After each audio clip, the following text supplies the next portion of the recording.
नमस्कार दोस्तों, जैसे कि आप लोग देख पा रहे हैं, आज हम बात करने वाले हैं top 10 current affairs based on 14th of July 2023।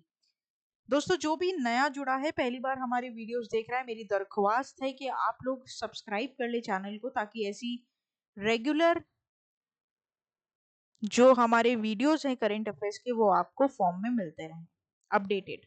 और साथ ही साथ यहाँ पर मैं आप लोगों को बता दूं कि जितने भी हमारे करंट अफेयर्स के सेशन यहाँ चल रहे हैं, वो सभी स्पेसिफिकली आरआरबी पीओ मेंस के लिए यहाँ पर रहेंगे, जो कि सितंबर का अपकमिंग एग्जाम है। तो जो भी एस्पिरेंट्स आरआरबी पीओ को सीख कर रहे हैं, उनके लिए सबसे ज्यादा इंपॉर्टेंट सेशंस रहेंगे।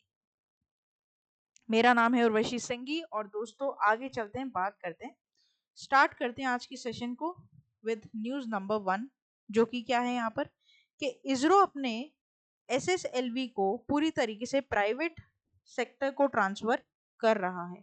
ठीक है, तो यहाँ पर एसएसएलवी है क्या, ये पहले हम जानेंगे। तो एसएसएलवी है यहाँ पर स्मॉल सैटेलाइट लॉन्च व्हीकल। ठीक है, तो पहले तो आप लोग क्या करेंगे, इसका फुल फॉर्म याद कर लेंगे, क्योंकि कभी कभी क्या होता है, फुल फॉर्म पर ही क्वेश्चन बन जाते हैं। तो ISRO is going to transfer its small satellite launch vehicle to private sector after conducting 2 development flights of the rocket that seeks to provide on-demand services to put satellites weighing up to 500 kg in a low Earth orbit, right? तो यहाँ पर अपना जो SSLV है, वो पूरी तरीके से इसरो ट्रांसफर करने वाला है प्राइवेट सेक्टर को। SSLV की खासियत क्या है कि पहली बात तो ये लो कॉस्ट है, टर्न अराउंड टाइम इसका बहुत कम है। ठीक है, इसकी फ्लेक्सिबिलिटी है कि मल्टीपल सैटेलाइट्स को अकोमोडेट कर सकता है अपने अंदर। चौथा, कि डिमांड फिजिबिलिटी है इसकी, जो लॉन्च की डिमांड होती है इसकी बहुत कम फिजिबल है ये बहुत। पांचवा, इसका जो इंफ्रास्ट्रक्चर है लॉन्च का, मतलब जो लॉन्च इसको चाहिए उसके लिए जो इंफ्रास्ट्रक्चर यूज होता है वो बहुत कम है, मिनिमम है, तो बेयर मिनिमम है, तो इसलिए खर्चा कम है। ठीक है, तो ये काफी इंपॉर्टेंट यहाँ पर आप लोगों के लिए रहेगा। साथ ही साथ सिग्निफिकेंस में इसका बता दूं, देखो सिग्निफिकेंस इसका ये है कि जब लार्ज सैटेलाइट पेलोड जो होते हैं, जो लार्जर सैटेलाइट पेलोड होते हैं, उनको प्रायोरिटाइज दी जाती है बिजनेसेस, गवर्नमेंट एजेंसीज के द्वारा। लेकिन जो स्मॉल सैटेलाइट पेलोड्स हैं, उसमें एसएसएलवी ही सबसे बेस्ट है। दूसरा, कि जो स्मॉल सैटेलाइट्स है, उनकी डिमांड बहुत ज्यादा रैपिडली बढ़ रही है, इसलिए एसएसएलवी का होना काफी इंपॉर्टेंट है यहाँ पर। ठीक है, तो ये आपको इधर क्या करना है, ध्यान रखना है, क्योंकि ये इंपॉर्टेंट यहाँ पर रहेगा। तो मेन जो चीजें है वो मैंने यहाँ पर आपको कवर करके दे दी। अब क्वेश्चन कैसे आप एक्सपेक्ट कर सकते हो, तो ISRO is transferring its small satellite launch vehicle to the private sector, what are the key features of the SSLV, right? तो यहाँ पर आप चारों पढ़ो, जैसे हाई कॉस्ट, तो हाई कॉस्ट तो बिल्कुल नहीं है, तो ये यहीं गलत हो जाता है, लेकिन हम आगे और पढ़ते हैं। लॉन्ग टर्न अराउंड टाइम, ये भी गलत है। ठीक है, लिमिटेड फ्लेक्सिबिलिटी, ये भी गलत है, तो 3 गलत है, तो मतलब पूरा ही गलत हो गया ये, राइट? लो कॉस्ट है, सही बात है, शॉर्ट टर्न अराउंड टाइम है, और लिमिटेड फ्लेक्सिबिलिटी, ये भी गलत है। लिमिटेड फ्लेक्सिबिलिटी कहाँ है, वो तो फुली फ्लेक्सिबल है। ठीक है, हाई कॉस्ट ये यहीं गलत हो जाता है। ठीक है, उसके बाद लो कॉस्ट, लो टर्न अराउंड टाइम और flexible in accommodating multiple satellites, तो ये यहाँ पर सबसे अप्रोप्रिएट आपका ऑप्शन रहेगा। 4 ऑप्शन मिलेंगे, इस तरीके से आपको क्या करना है, उसे एलिमिनेट करना है और बेस्ट ऑप्शन चूज करना है। ठीक है, तो ये प्रोसीजर होता है पूरा एमसीक्यू यहाँ पर सॉल्व करने का दोस्तों। और हमारा जो यहाँ पर मकसद है, मैं आप लोगों को बता दूं, हम सिर्फ यहाँ पर करंट अफेयर्स फॉलो नहीं करेंगे, हम जो स्टैट्स है वो भी लेकर चलेंगे। तो जितने भी आपकी न्यूज की स्टैटिक्स, न्यूज जो इंपॉर्टेंट होती है ना, वो सब आपको इस वीडियो के दौरान मेरे द्वारा बताई जाएगी, और यहाँ पर हर एक डिटेल पर किस तरीके से क्वेश्चन बन सकता है ये आपसे बताया जाएगा। ठीक है, आगे बात करते हैं न्यूज नंबर 2 के ऊपर। न्यूज नंबर 2 यहाँ पर क्या है, एक अपॉइंटमेंट के ऊपर है, और काफी इंपॉर्टेंट है यहाँ पर। K Rajaraman appointed as new chairperson of IFSCA. ठीक है, तो आईएफएससीए के न्यू चेयरपर्सन यहाँ पर कौन अपॉइंट हुए हैं, के राजारमन। बेसिकली टेलीकॉम सेक्रेटरी ये हैं यहाँ पर, अगर मैं फील्ड की बात करूँ तो। और आईएफएससी का फुल फॉर्म हो जाता है international financial services centres authority. ठीक है, जो आप यहाँ पर देख सकते हैं, राइट? अब इतना बड़ा फुल फॉर्म है, हो सकता है दोस्तों क्वेश्चन पूछ ले, अगर डेप्थ में क्वेश्चन पूछेगा तो पूछ भी सकता है। ठीक है, आप लोगों से। तो देखो, फुल फॉर्म पर क्वेश्चन आना कोई बड़ी बात नहीं है, ये काफी ज्यादा बार पूछा गया है, और काफी बार हमने ये देखा भी है प्रैक्टिसेस में कि फुल फॉर्म पर क्वेश्चन पूछा जाता है। तो telecom secretary K Raja Raman has been selected as a government as new chairperson of IFSCA. Raja Raman will take over from इंतेजी Srinivas who serves as a inaugural chairperson since 2020. ठीक है, according to the gazette notification, Raja Raman's appointment is valid for 3 years starting from the date he assumes charge and until he reaches the age of 65. Right, तो ये आपको इधर क्या करना पड़ेगा, ध्यान रखना पड़ेगा, वेरी वेरी इंपॉर्टेंट. एक चीज और मैं यहाँ पर आप लोग को बता दूं दोस्तों कि जो आपका international financial services centre authority है ना, इसके बारे में हम थोड़ा सा यहाँ पर स्टैट्स पढ़ेंगे. तो बेसिकली यहाँ पर IFSC की अगर स्टैट्स की बात करूँ तो इसका हेडक्वार्टर कहाँ पर हो जाता है, तो हेडक्वार्टर हो जाता है gift city Gandhinagar, that is Gujarat. Right, ये ध्यान रखना. तो ये काफी इंपॉर्टेंट यहाँ पर आएगा. और इसका प्राइमरी गोल क्या होता है IFSC का, तो इसका प्राइमरी गोल ये होता है कि बेसिकली ग्लोबल कनेक्शंस को स्ट्रॉन्ग करता है. ठीक है, जो कि इंडियन इकोनॉमी के लिए बहुत ज्यादा इंपॉर्टेंट है. और साथ ही साथ ये जो इंटरनेशनल फाइनेंशियल हब्स होते हैं ना, उनके उनसे एक अपना रिलेशन मेंटेन करता है और यहाँ पर वो अपनी इकोनॉमी को एक और लेवल अप ले जाने में हेल्प करता है. तो बेसिकली आप ये समझ लो कि ग्लोबल नेटवर्क्स बैठाने का काम IFSC का होता है. ठीक है, और ये एक तरीके से पूरी तरीके से यूनिफाइड रेगुलेटरी बॉडी है. और यहाँ पर आपको ये ध्यान रखना है दोस्तों कि यहाँ पर इसके डोमेस्टिक फाइनेंशियल रेगुलेटर्स हैं RBI, सेबी, PFRDA और IRDA. ठीक है, ये सब कुछ IFSC के अंडर काम करते हैं. राइट, तो आपको ये बात क्या करनी पड़ेगी, ध्यान रखनी पड़ेगी. PFRDA क्या हो जाता है, pension fund regulatory development authority of India, और IRDA टेलीकम्युनिकेशन के लिए है. आपको पता होना चाहिए इंडियन रेगुलेट आपका Indian regulatory development authority of India. Right, तो दोनों के फुल फॉर्म याद रखना काफी इंपॉर्टेंट है. देखो अब यहाँ पर सीधा नाम पर क्वेश्चन पूछेगा आप लोगों से, तो नाम पर क्वेश्चन आपको इस तरीके से जवाब देना है याद करके. आप लोग क्या करोगे, नोट्स बना लोगे, बुलेट पॉइंट्स बना लोगे. आगे बात करते हैं न्यूज नंबर 3 के ऊपर. फाइनेंशियल अवेयरनेस से रिलेटेड न्यूज आ रही है. FDI flows plummets 16% for financial year 23 to $71 billion.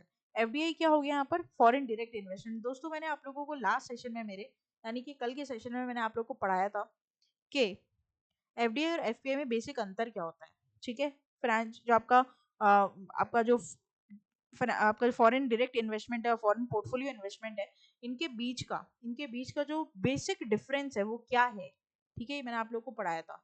तो यहाँ पर जो वर्ल्ड इकोनॉमी है वहां पर FDI यहाँ पर इंडिया के लिए क्या हो रहे हैं, बेसिकली बहुत ज्यादा इंक्रीज हो रहे हैं. ठीक है, इंडिया में FDI का चलन बढ़ रहा है, हालांकि पूरी दुनिया में घट रहा है लेकिन इंडिया में बढ़ रहा है. और इंडिया में सबसे ज्यादा FDI कहाँ से आ रहा है, सिंगापुर से आ रहा है. मैंने ये बात भी आपको बताया था.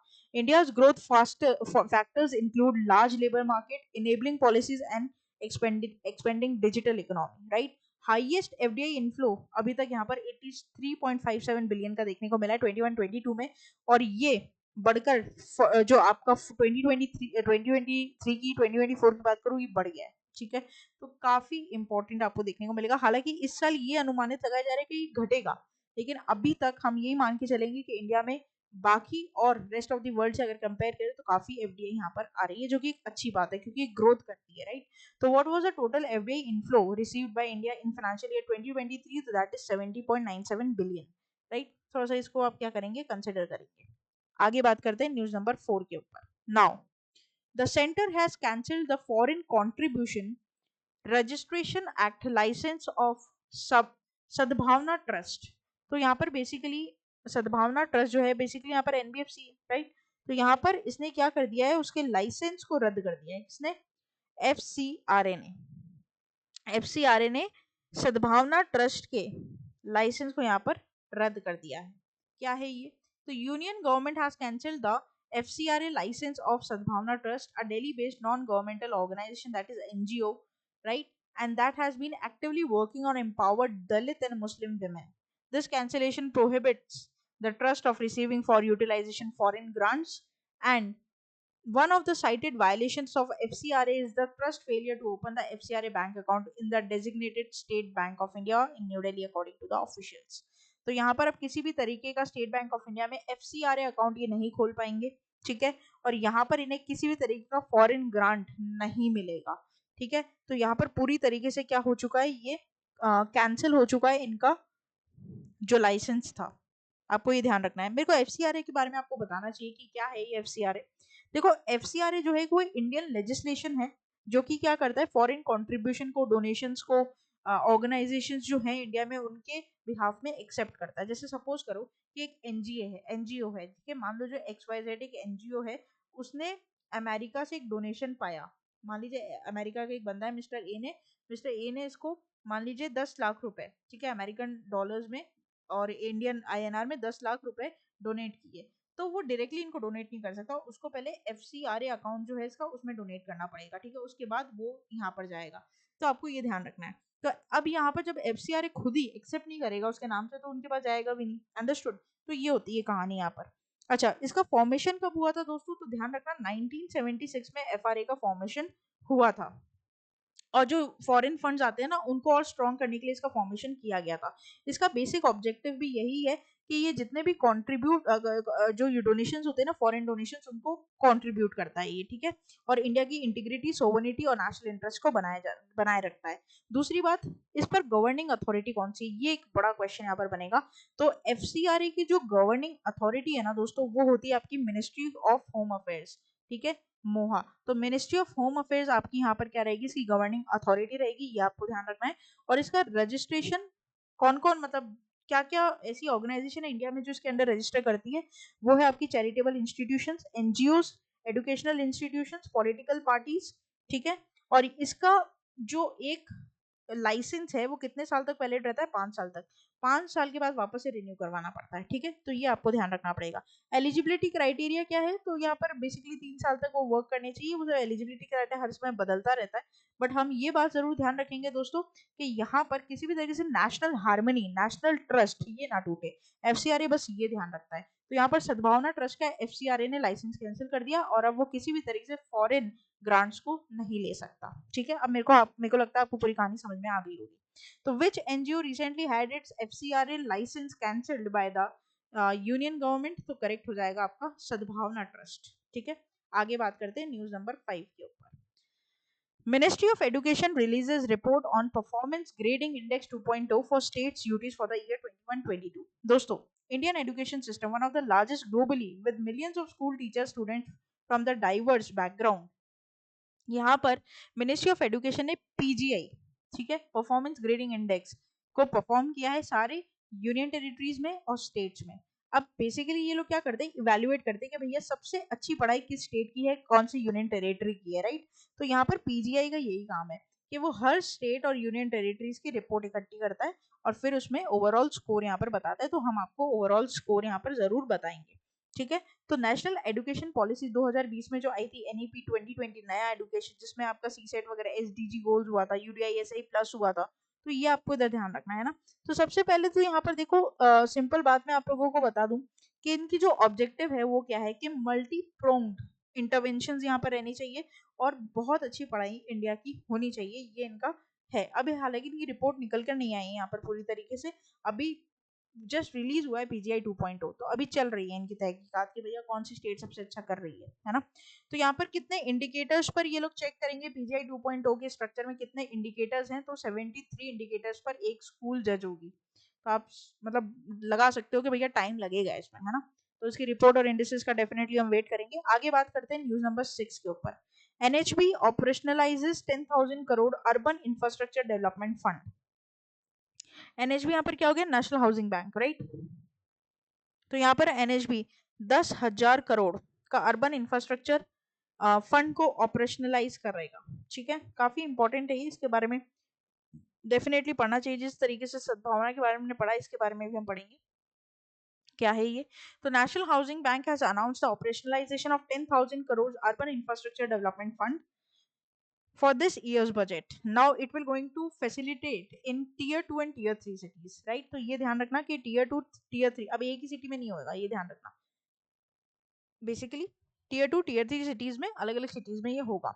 तो फंड टारगेट कितना है इनका? 459 tier 2 cities, 580 places and 3 tier 3 cities, ठीक है। तो कंसेंस जो पॉपुलेशन का डेटा ले रहे हैं 2011 वाला ले रहे हैं, अच्छा उसको ये बेस बना रहे। इनिशियल कॉर्पस 10,000 करोड़ का है इनका। और यहाँ पर जो करेंटली मैं बता दूं इंटरेस्ट रेट ये लेंगे ही करीबन 1.5% का यहाँ पर लेंगे, जो कि आपका 5.25% तक यहाँ पर चलेगा, ठीक है। और जो इनका इंटरेस्ट होगा लोन का वो क्वार्टरली पे करना पड़ेगा। और यहाँ पर मैं आपको बता दूं कि जो प्रिंसिपल लोन अमाउंट है इनका रिपेबल होगा 5 इक्वल एनुअल इंस्टॉलमेंट्स में, जो कि 7 साल तक इसकी पूरी टर्म रहेगा और 2 साल तक मोराटोरियम पीरियड यहाँ पर देखने को मिलेगा। तो ये पूरी लोन की डिटेल है, बेसिकली लोन प्रोवाइड करना है, ठीक है, तो ये ध्यान रखना। तो मतलब अगर आप टीयर 1 टीयर 2 या टीयर 3 सिटी से बिलोंग करते हो तो आप एनएचबी से यहाँ पर लोन ले सकते हो, ठीक है। और यहाँ पर उसने पूरा क्राइटेरिया बता दिया कि 5.25% तक इंटरेस्ट लेंगे लोन पर, ठीक है। 7 साल में उनको आपको 5 इंस्टॉलमेंट्स में पूरा लोन देना है, और आप नहीं दे पा रहे तो 2 साल का और आपको मोराटोरियम पीरियड वो देंगे, या कुछ ऐसा कुछ होगा, राइट। तो ये आपको ध्यान रखना है, ये इसका ऑब्जेक्टिव और स्कोप है। आपको ये ध्यान रखना है टोटल फंड आउटले यहाँ पर कितना बैठ रहा है भाई, ये बैठ रहा है 10,000 करोड़ का। और यहाँ पर ये लोग सपोर्ट कर रहे हैं अर्बन इंफ्रास्ट्रक्चर को for the tier 2 and tier 3 cities, right, ये ध्यान रखना। चलिए आगे बढ़ते हैं, बात करते हैं न्यूज नंबर 7 के ऊपर। WMO revives annual ozone UV bulletin gap after 7 years, right. क्या है ये, तो यहाँ पर WMO क्या है, वर्ल्ड मेट्रोलॉजिकल ऑर्गेनाइजेशन, इन्होंने बेसिकली एक बुलेटिन पब्लिश किया है ओजोन लेयर के बारे में बात कर कि उसमें कुछ ऐसे प्रोमिसेस किए गए साइंस के कि जो रिकवर करेंगे after 7 years hiatus। The WMO Global Atmosphere Watch Bulletin has returned to the provide latest information as stratospheric ozone ultraviolet radiation worldwide. The recovery of the ozone layer is crucial for the safeguarding of life on the earth and harmful UV radiation, ensuring the health of the ecosystem. तो आपको पता ही है दोस्तों कि ozone layer में अब छेद हो रहा है ग्लोबल वार्मिंग की वजह से, जो होल हो रहा है उससे यूवी रेडिएशन डायरेक्टली अर्थ पर आ रहा है, जिसकी वजह से बहुत प्रॉब्लम्स हो रही है, राइट। तो यहाँ पर इन्होंने एक स्ट्रॉन्ग साइंस यहाँ पर विजुअलाइज ये रिवील किए हैं बेसिकली। और यहाँ पर ये बोलते हैं कि इम्पोर्टेंट समझो तुम ओजोन लेयर के, और करीबन करीबन हम इसको प्रोटेक्ट करना ही पड़ेगा। जो ओजोन लेयर का स्टेटस है 2022 का, तो वो डिप्लीट हो रहा है अभी भी। और WMO की बात करूँ तो इसके बारे में मुझे आपको जरूर स्टैट्स बताने चाहिए। इसको स्टैब्लिश किया गया था 1950 में, और करेंटली इस पे 193 मेंबर कंट्रीज हैं, इसकी मेंबर स्टेट्स और टेरिटरीज को मिलाकर, ठीक है। इनका मिशन क्या है, इनका मिशन ये है कि ये क्लाइमेटोलॉजिकल हाइड्रोलॉजिकल से रिलेटेड जितनी भी इंफॉर्मेशन है पब्लिक सेफ्टी के लिए, एविएशन के लिए, एग्रीकल्चर के लिए, एनवायरमेंट प्रोटेक्शन के लिए लेंगे। और वेदर और क्लाइमेट सर्विस की अगर बात की जाए तो यहाँ पर इन्होंने डेटा है जो एक्सचेंज करते हैं, ये कोऑर्डिनेशन कर रिसर्च और डेवलपमेंट टीम बैठाकर ट्रेनिंग चलती है इनकी। ये आपको ध्यान रखना है। क्लाइमेट चेंज के बारे में पहले ही बता दें, जैसे अभी फ्लड आने वाला है, फ्लड जो आ रहा है, कितना भयंकर फ्लड नॉर्थ ईस्ट हमारे इंडिया में आ रहा है, अभी आपको पता है ये क्यों हो रहा है। इसके ऊपर भी एक बहुत अच्छा वीडियो हम लेकर आने वाले हैं दोस्तों, आप लोग बने रहिएगा हमारे साथ। एक पूरा वीडियो मैंने तैयार किया है जिसमें ये जो अभी मनाली के साइड, जो हिमाचल के साइड, और उसके बाद जो ईस्ट जो है शिलोंग वगैरह, यहाँ पर क्यों इतनी बाढ़ आ रही है, बारिश आ रही है। एक्चुअली बेसिकली क्या होता है ना कि जब मानसून आते हैं, देखो मैं तुम्हें बताऊं, हमारा इंडिया कुछ ऐसा मतलब है, तो ये चारों तरफ तो पानी है इसके, है ना। इंडिया में ड्राइंग इतनी अच्छी नहीं है दोस्तों, तो माफ करना आप लोग, ठीक है। ये पूरा पानी, अब जब मानसून होते हैं पानी ठंडा होता है, सिर्फ जो धरती होती है ना वो गर्म होती है। तो मानसून विंड्स जो बोलते हैं वो सीधा धरती से टकराती है, जिसकी वजह से जो पानी है ना वो गर्म चीज के ऊपर चढ़ता है, मतलब लैंड के ऊपर आता है, ठीक है। तो ये पूरी साइंस है इसके पीछे, जो कि हम आपको उस वीडियो में लैबोरेटिवली समझाएंगे। तो which organisation release the updated bulletin on the ozone layer, तो करेक्ट हो जाएगा आपका WMO। आगे बात करते हैं न्यूज नंबर 8 के ऊपर। दोस्तों रिजर्व बैंक ऑफ इंडिया ने, जो कि हमारे गवर्नर है श्री शक्तिकांत दास, जिनकी फोटो आप देख पा रहे हैं, यहाँ पर इन्होंने 33rd कॉन्फ्रेंस बैठाई है, ठीक है, मुंबई में, डेट को लेकर, ठीक है। इनका क्या है, डेट सस्टेनेबिलिटी स्टेट्स पर्सपेक्टिव। तो यहाँ पर जुलाई 6 2023 को ये पूरी कॉन्फ्रेंस हुई है, 33वीं कॉन्फ्रेंस थी ये, 33 बार मीटिंग कर चुके हैं इसके ऊपर। The event was attended by finance secretaries of 23 states and also the Union Territory officials, Ministry of Finance, Government India, Comptroller General of Accounts and Auditor General of India, right। तो यहाँ पर इन्होंने conference बैठाई। मुद्दा क्या था, मुद्दा ये था डेट सस्टेनेबिलिटी स्टेट्स पर्सपेक्टिव। सीधा क्वेश्चन आप लोगों को पूछेगा, यही इसकी क्या हो जाती है, थीम हो जाती है, ठीक है। तो काफी इंपॉर्टेंट ये रहेगा। आगे बात करते हैं न्यूज नंबर 9 के ऊपर। क्या है न्यूज नंबर 9 यहाँ पर, तो यहाँ पर गुजरात के चीफ मिनिस्टर है ना, कौन है, भूपेंद्र भाई पटेल। तो यहाँ पर बेसिकली भूपेंद्र पटेल जी ने अंत्योदय श्रमिक सुरक्षा योजना लॉन्च की है। भूपेंद्र पटेल गुजरात के सीएम, इन्होंने यहाँ पर अंत्योदय श्रमिक सुरक्षा स्कीम लॉन्च की है, और वो भी पायलट बेसिस पर है अभी, ठीक है। तो मतलब पूरे तरीके से नहीं है, कुछ जगह अभी तक यहाँ पर लागू की गई है। तो क्या है ये अंत्योदय श्रमिक scheme, is an accident insurance scheme which will provide financial assistance to the laborers and their family in case of any accident happen to them at the workplace. Due to implementation of Antyodaya Shramik Suraksha scheme, Gujarat became the first state in India to launch a scheme for the welfare of laborers. तो यहाँ पर labour को काम करते समय कुछ भी घटना घटती है उनके साथ, चाहे डिमाइस हो या फिर कोई एक्सीडेंट हो जाए, चीज में हाथ पैर पैरालाइज हो जाए, कट जाए, जो भी हो, तो उसके लिए मुआवजा देगा गुजरात सरकार। ठीक है, तो बड़ा अच्छा स्कीम है। स्कीम का नाम क्या है? अंत्योदय श्रमिक सुरक्षा स्कीम। तो among the following which state chief minister recently launch pilot project for Antyodaya श्रमिक सुरक्षा योजना इन स्टेट? तो करेक्ट हो जाएगा आपका गुजरात। ठीक है, ध्यान रखना, बहुत इंपॉर्टेंट है, मिस मत करना। कभी कभी है ना ऐसे क्वेश्चंस मिस कर देते हैं जहां से हम अच्छे मार्क्स गेन कर सकते हैं, तो हमें ये मिस नहीं करना है दोस्तों, क्योंकि स्ट्रेट फॉरवर्ड क्वेश्चन है और बहुत इजीली याद होने वाले इस क्वेश्चन से ही, राइट? तो डोंट मिस इट। अब यहाँ पर क्या होगा ना, बेनिफिट्स के बारे में बता दूं मैं तुम्हें इन स्कीम्स की। तो ये जो इंश्योरेंस है इसका प्रीमियम जाएगा, देखो साल में करीबन 290 रुपये जो रहेगा वो, और एक रहेगा 500 रुपये का। तो जिसको जो लेना है वो लो। 10 लाख रुपए तक का मुआवजा दिया जाएगा अगर एक्सीडेंटल डेथ हो जाती है, तो परमानेंट डिसेबिलिटी हो जाती है तो 10 लाख का मुआवजा यहाँ पर रहेगा। और एडुकेशन के लिए अलग से 1 लाख रुपए और देगा पर चाइल्ड। ठीक है, इन केस ऑफ डेथ, जो डिजीज का जो चाइल्ड है, चिल्ड्रन है, हर एक बंदे को, मतलब हर एक बच्चे पर 1 लाख रुपए का असिस्टेंस यहाँ पर दिया जाएगा। तो काफी अच्छा है ये। और इसका यहाँ पर खेड़ा डिस्ट्रिक्ट में जाकर रजिस्ट्रेशन चालू है अभी, तो करा सकते हैं ना वैसा। चलिए आगे बढ़ते हैं। लास्ट हमारी न्यूज रहेगी दोस्तों आज के सेशन की, आपके और मेरे साथ। Telangana horticulture university new oil palm RAC chairman B Neeraja Prabhakar appoint की गई है रिसर्च एडवाइजरी कमिटी की ICR institute of India oil palm research की क्या चेयरपर्सन, राइट? सीधा इनका नाम जो है वो काफी इंपॉर्टेंट रहेगा, डायरेक्ट इन पर क्वेश्चन पूछा जा सकता है। नाउ इनका जो कार्यकाल है 13 जून से स्टार्ट हो चुका है और 3 साल तक का इनका पूरा टेन्योर रहेगा। ठीक है, ये 10 मेंबर की कमिटी को लीड करेंगी और ग्रोथ और development palm oil palm industry का इंडिया में इसके तहत काम करेंगे। ठीक है, तो dash become the chairperson of RAC of ICR, तो करेक्ट हो जाएगा नीरजा प्रभाकर। ठीक है, ध्यान रखिएगा, काफी इंपॉर्टेंट है। तो ये था दोस्तों हमारा पूरा टॉप 10 करंट अफेयर्स का सेशन। आशा करते हैं कि सेशन यहाँ पर आप लोग को इंटरेस्टिंग लगा होगा, इंफॉर्मेटिव लगा होगा, हेल्पफुल लगा होगा, क्योंकि हम वही चीजें आपको बताना चाहते हैं दोस्तों जो आपके एग्जाम पॉइंट ऑफ व्यू से बिल्कुल रिलीवेंट हो। कुछ भी अदर बकवास हम यहाँ पर नहीं चाहते कि हम करें और आपका टाइम वेस्ट करें, क्योंकि टाइम बहुत कम है और टाइम इज मनी। इसलिए हम आपका टाइम बिल्कुल भी बर्बाद नहीं करना चाहते, ना हम हमारा करना चाहते हैं। तो इस वजह से हम वही चीज इनकॉर्पोरेट करते हैं जो एक्चुअल में आपके लिए फायदेमंद हो। तो वीडियो अच्छा लगा हो तो लाइक करना मत भूलिएगा, दोस्तों के साथ जरूर शेयर कीजिएगा। होम सेक्शन पर मंडे टू सैटरडे आप मेरे करंट अफेयर्स के सेशंस को देख सकते हो। शॉर्ट्स में आपको 1 मिनट में आपकी नॉलेज को अपलिफ्ट करेंगे, शॉर्ट्स भी देखिए। और प्लेलिस्ट पर जाकर मनचाहे एग्जाम के लिए, मनचाहे सब्जेक्ट के लिए आप प्रिपेयर करिए। कम्युनिटी बेस पर जाकर एमसीक्यू जरूर सॉल्व कर लेना, वो आपकी नॉलेज को अपलिफ्ट करेंगे। साथ ही साथ ना केवल यूट्यूब बल्कि फेसबुक, ट्विटर और इंस्टा पर भी आप हमें फॉलो कर सकते हो। सब्सक्राइब करना ना भूले, बेल आइकन को देखो जरूर प्रेस कर देना, क्योंकि नहीं तो आपको वीडियो की नोटिफिकेशंस नहीं मिलेगी। साथ ही साथ दोस्तों आप मेरे साथ डायरेक्टली टेलीग्राम पर जुड़ सकते हो। टेलीग्राम पर क्या होगा, आप सभी को इन वीडियोस की लिंक और पीडीएफ सबसे पहले मिल जाएगी। और साथ ही साथ आप लोग विजिट कर सकते हैं हमारी official website that is avision.co.in, जहां पर आपको हसल फ्री अपने आप को रजिस्टर करवाना हो तो आप करवा सकते हो विदाउट एनी, बहुत ही मिनिमल डॉक्यूमेंटेशन के साथ मिनिमल प्राइस के ऊपर आपका रजिस्ट्रेशन हो जाएगा। कोई भी क्वेरी आती है व्हाट्सएप के थ्रू आप सॉल्व कर सकते हैं।